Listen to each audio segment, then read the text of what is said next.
સોલરનું છે. હા સોલર.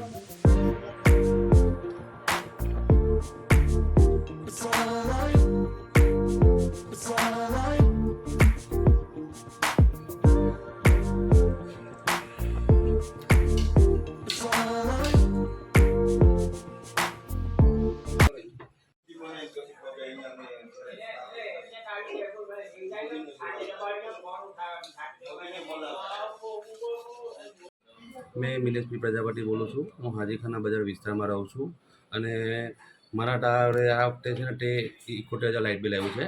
એની પહેલાં અમે જે સોલર પેનલ નહોતું લખાવ્યું તે વખતે 7,000, 8,000, 9,000 અને મિનિમમ વધારે ઉનાળામાં 10,000 લાઇટ બિલ આવતું હતું. ને સોલર પેનલ સાથે અમારે સ્માર્ટ મીટર આપવામાં આવ્યું છે. લાસ્ટ મંથમાં અમારું 7,600 રૂપિયા લાઇટ બિલ આવેલું હતું. ને આ વખતે ને ગઈ વખતે અમારે છે ને સોલરના યુનિટ જનરેટર થયા. તો અમને જીબીમાંથી એવું કહેવામાં આવેલું હતું કે તમારા આ મહિને તમારા યુનિટ જનરેટ થશે ને તમારું બિલ ઓછું પ્રમાણ હશે. તો એના કારણે આખું ઊંધું થઈ ગયું છે. અત્યારે અમારે 80,000 લાઇટ બિલ આવ્યું છે ભરવાનું.